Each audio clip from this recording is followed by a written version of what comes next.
Ok.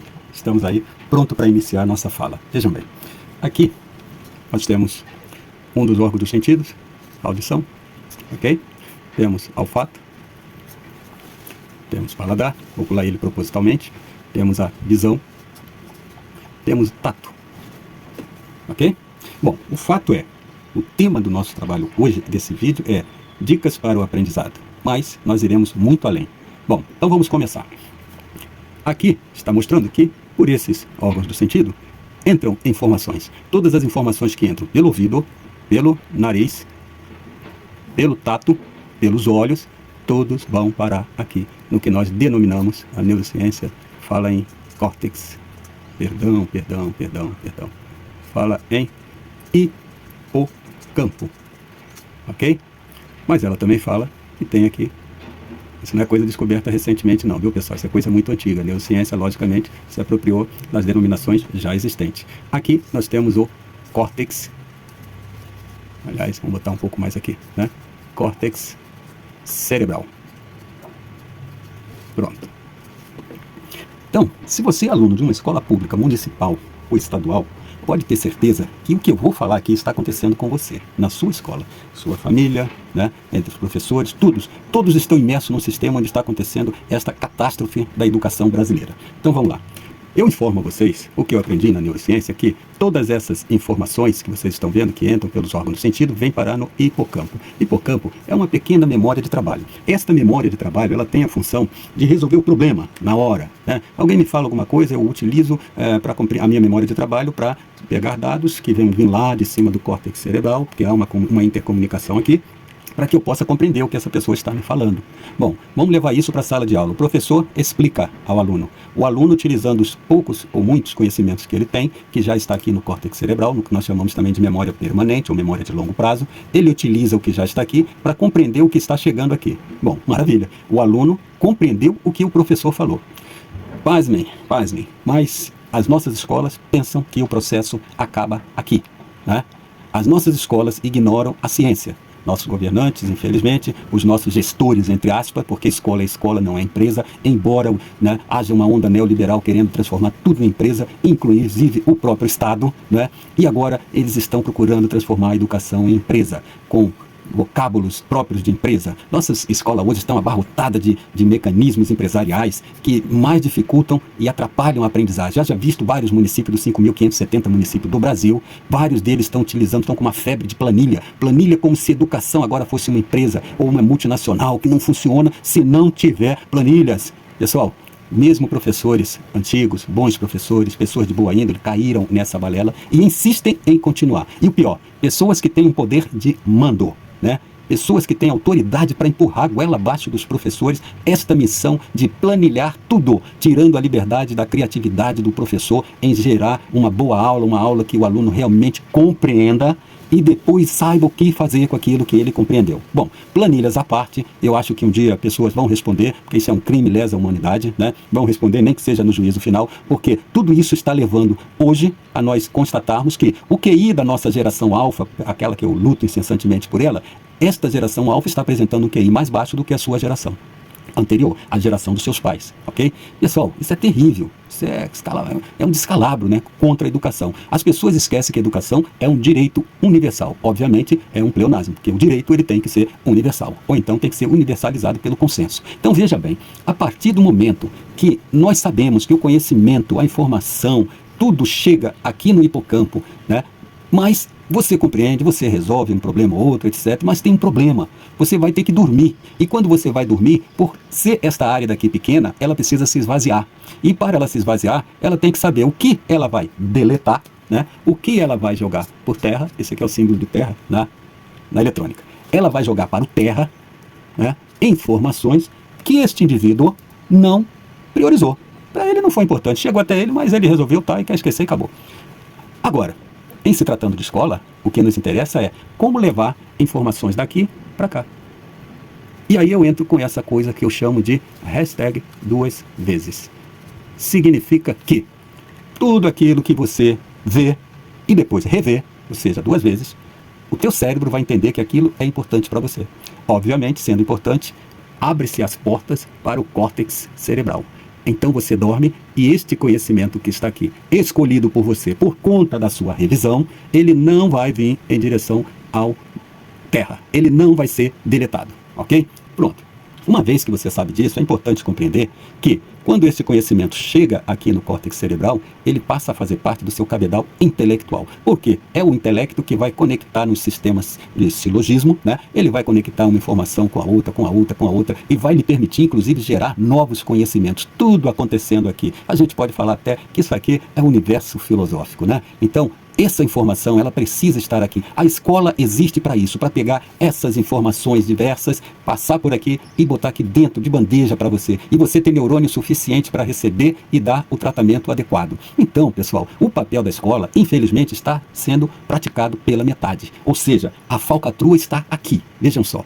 A partir do momento que a memória de trabalho dá uma impressão de que o aluno compreendeu e, portanto, aprendeu, dá uma impressão, faz com que o aluno estude, olha eu falando uma coisa aqui, vou aproveitar nesse mesmo pessoal que tem um braço lá no empresariado, ou o empresariado beneficia essas pessoas de alguma maneira, ou o próprio empresariado, ou o governo beneficia. Pessoal, essas pessoas, elas acho que não se dão conta, senão seria Seria criminoso, né, se elas soubessem disso e estivessem praticando. Eu prefiro acreditar que elas não sabem disso. Então vejam só como acontece a falcatrua. Ministério Público devia estar assistindo esse vídeo para entender um pouquinho mais sobre educação, como que as coisas estão acontecendo no meio educacional. Então vejam só, existe centenas, dezenas de provas. É prova disso, é prova daquilo.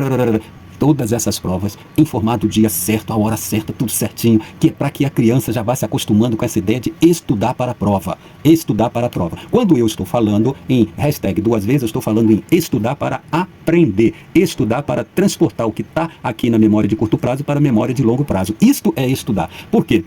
Aquele aluno que foi para a sala de aula, aprendeu, chegou em casa, não falou nada com o pai, com a mãe, guardou o caderno, daqui a 5 dias de volta ele esqueceu tudo.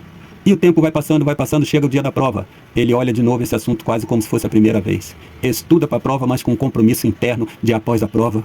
Que alívio. Eu revi o assunto, mas agora eu vou fazer questão de esquecer.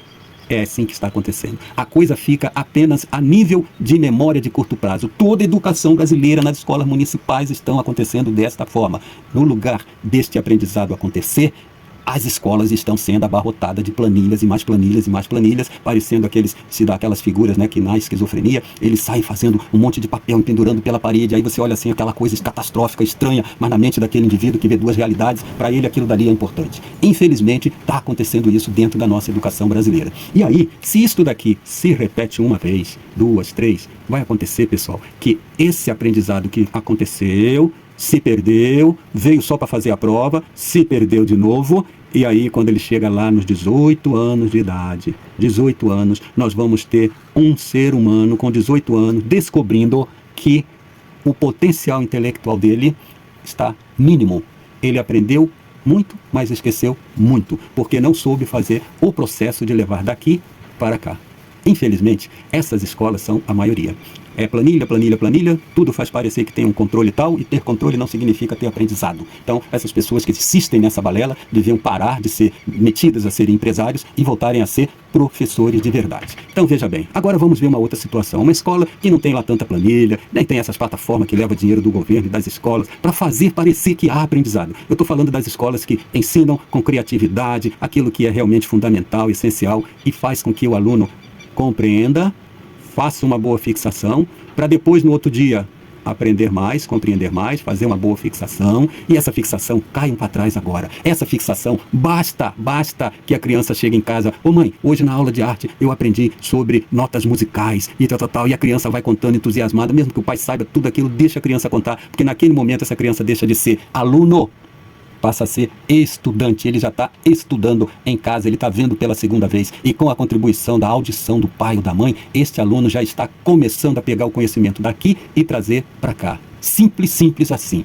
Não importa se a tua escola é fraca, é precária, se tem uma sala só para tudo, se não tem biblioteca adequada, se não tem sala para aula de arte, se não tem uma sala como laboratório, não, fica só aquela salinha, aquela única salinha multiuso, que ali é ensinado geografia, matemática, português, arte, dança, tudo. Coitado de quem ensina dança dentro dessa mesma sala, coitado de quem ensina arte dentro dessa mesma sala. E é assim que nossos governantes estão sendo gestores para economizar e esbanjar o economizado para a mão dos empresários. Não estou falando de todos, tá? Existem empresários que são de braços dados com a escola, que estão lá junto com a escola, ajudando, tentando beneficiar, mas os empresários de altíssimo escalão, de altíssimo nível, que estão conectados direto com o governo federal, estadual, municipal, eles levam milhões dos cofres públicos destinados daquilo que é destinado à educação. E o nosso Ministério Público fazendo vista grossa ao não enxergar nada disso e, ao mesmo tempo, não se conectar com os nossos conselhos escolares, que pode muito bem ser o parceiro do Ministério Público, da promotoria, dentro das escolas, e que não o é por mera ignorância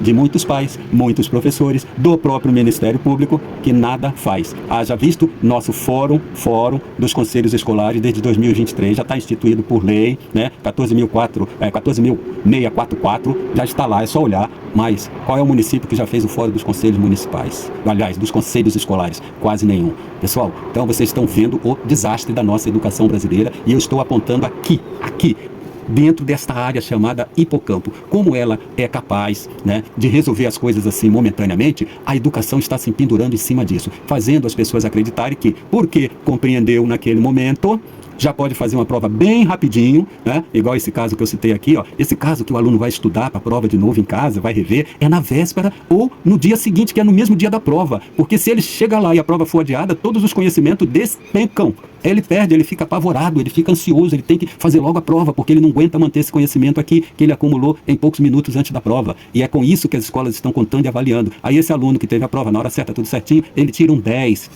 E ele acredita que ele aumentou o potencial intelectual, mas ele não aumentou. E quando ele chegar aqui, ele vai descobrir arduamente que o potencial dele é baixíssimo. Porém, nas escolas públicas federais, né? Eu gosto de citar escolas federais, porque elas existem escolas públicas federais, sim. Não estou falando só dos colégios militares, que por sinal tem alguns que estão bandeados para o lado empresarial e estão usando plataformas, pessoal. Plataforma. Uma escola que sempre teve o melhor ensino do Brasil, agora começa a usar plataforma, gastando uma fortuna desnecessariamente. Porém, as escolas federais, elas ensinam tudo isso aqui, ó.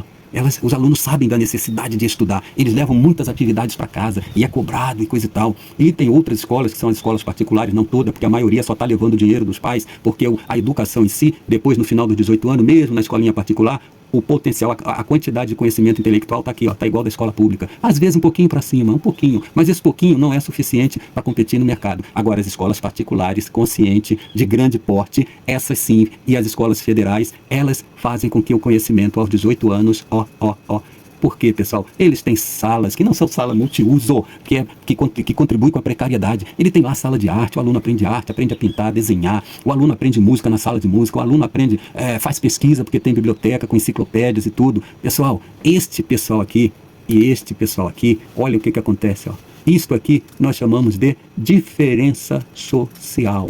Esta diferença social é mantida nas escolas do jeito que elas estão, né? A partir do momento que existe política, a política deveria ser para reduzir isto aqui, ó. Mas infelizmente Aristóteles estaria altamente decepcionado, porque é dele essa definição. A política existe para diminuir as diferenças, mas as escolas públicas municipais estão fazendo questão de manter essa diferença e ao mesmo tempo gerar para o empresariado mão de obra barata, mão de obra barata. E essa mão de obra barata ajuda a enriquecê-los cada vez mais. E o governo, infelizmente, trai a população quando adere ao neoliberalismo, que qualquer um que estuda um pouquinho sobre o neoliberalismo vai entender que o que o neoliberalismo quer é transformar os direitos em serviços. E quando faz essa coisa, ele vai privatizar, ou seja, o indivíduo vai perder os direitos conquistados a duras penas, agora esse direito vira serviço, e sendo serviço, aí cabe agora ao governo terceirizar o serviço, ou deixar que o cidadão, com recursos ou sem recursos, se vire para conseguir os serviços que ele necessita. Aí a gente está falando de saúde, de educação, né? Então, não é à toa que já estão querendo privatizar a nossa escola, eu já venho falando isso há 10 anos, pessoas rindo na minha cara, achando que eu estava viajando. Agora está chegando aí, está batendo nas nossas portas. E se nós, dentro do Conselho, que é a única plataforma que existe, que pode alavancar a educação do Brasil, são os conselhos escolares. Então agora, que quem assistiu esse vídeo, não tem mais ninguém leigo, vá para as reuniões do seu conselho, assuma cargos dentro do seu conselho escolar, porque lá você é deliberativo, você tem voz, você é fiscalizador, e se o Ministério Público acordar, vai ter uma parceria tão boa que vai fortalecer os nossos conselhos escolares e vai impedir que esse desastre neoliberal alcance a escola e alcance a nossa geração alfa, que é a geração mais bem preparada biologicamente para o aprendizado, para o conhecimento, e, no entanto, por fraqueza nossa, por ignorância nossa, entregando tudo na mão dos empresários. O que está acontecendo? Já está sendo revelado que o QI dessas crianças está mais baixo do que o dos seus pais. Então, com isso, eu encerro a minha fala e eu espero que quem quiser saber um pouco mais, adquira o meu e-book, faça o meu curso sobre conselhos escolares e ou adquira o livro físico ou me convide que eu vou palestrar gratuitamente na sua cidade, no seu conselho escolar, para que todos possamos ter consciência da importância disto aqui, ó. O desastre está aqui, ó. As pessoas estão usando o conhecimento que fica temporariamente aqui para dizer que estão ensinando de verdade. E não está acontecendo este aprendizado que todos nós esperamos que nossos alunos tenham. É aqui que está o problema. Quer dizer, entre aspas, porque o problema está na falta de vigilância da comunidade, que por legislação tem um órgão específico para isso, mas não usa. Por mera ignorância. Lamentavelmente. Professor Celso Piarelli. Um grande abraço.